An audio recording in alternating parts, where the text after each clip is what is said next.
Ladies and gentlemen, thank you for tuning into my YouTube channel. This is Nikhil Parekh. In this video, I shall be giving you a recitation of my poem that is with title The Religion of Humanity. This poem of mine has been published in my book that is with title Love vs. Terrorism Volume 2. Therefore, without wasting a further instant, ardently wanted to commence upon with the recitation of my poem The Religion of Humanity. There was a man named John who was born a Christian, went to the sacrosanct church from the very first day of his life, scrupulously read through every page of the Bible, even keeping the same beneath his pillow when he transited into a slumber, embellished his neck with a chrome-tipped cross, the holy silhouette of Jesus, embedded to perfection. Although the blood that flowed through his veins was crimson red, like his counterpart mates, and the tons of air that he expunged from his nose when he respired was no different than any human inhabiting the globe. There was a man named Rahim who was born an Arab, diligently visiting the shimmering mosque every Friday, refrained to close his eyes at night without sedulously reciting his prayers, chanting the name of his God, God, umpteenth times in a single day, browsed through intricate lines of the Quran Sharif with nonchalant ease, keeping a photo of his God safely incarcerated in his wallet. Although the color of his lips was same as that of his siblings in America, and the sweat that dribbled down his nape was no different than any human residing on this earth.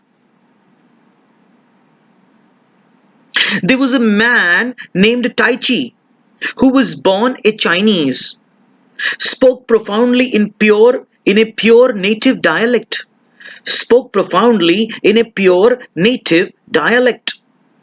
fervently worshipped all the Oriental gods, fervently worshipped all the Oriental gods, a plethora of sacerdotal symbols embossed on colossal and grey stone walls, was wholesomely oblivious to anything in the market except an ensemble of authentic seafood, incessantly danced to stridently rustic folk tunes. Although the texture of his pudgy lips was as soft as his friends in the United Kingdom, and the whites of his eye was no different than any human transgressing through the world. There was a man named Ram. Who was born an Indian, commenced each of his morning clambering steps of the divine temple, could narrate marathon passages from the Bhagavad Gita like the back of his palm, keeping it perennially wound to his chest, conversed in eloquent Hindi, profusely remembering his God,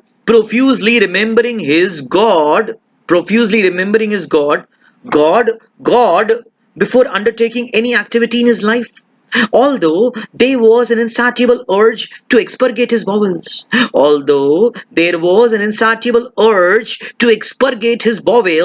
like his fellow beings in the Antarctica, and the conglomerate of bones in his body was no different than any human traversing on the soil of this boundless land.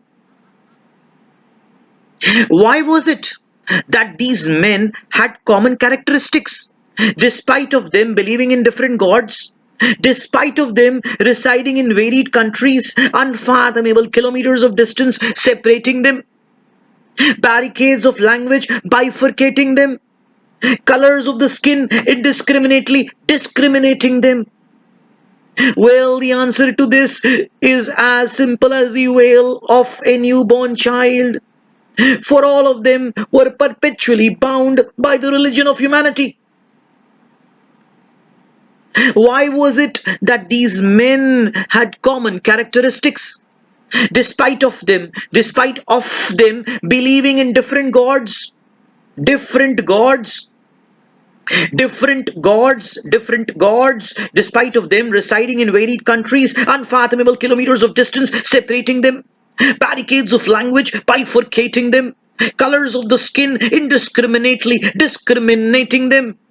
Well, the answer to this is as simple as the vein of it. Well, the answer to this is as simple as the wail of a newly born child. For all of them were perpetually bound by the religion of humanity. Thank you, ladies and gentlemen, for hearing me. From the innermost layer of the heart, wanted to thank you for the victoriously ebullient patronization to the poetry.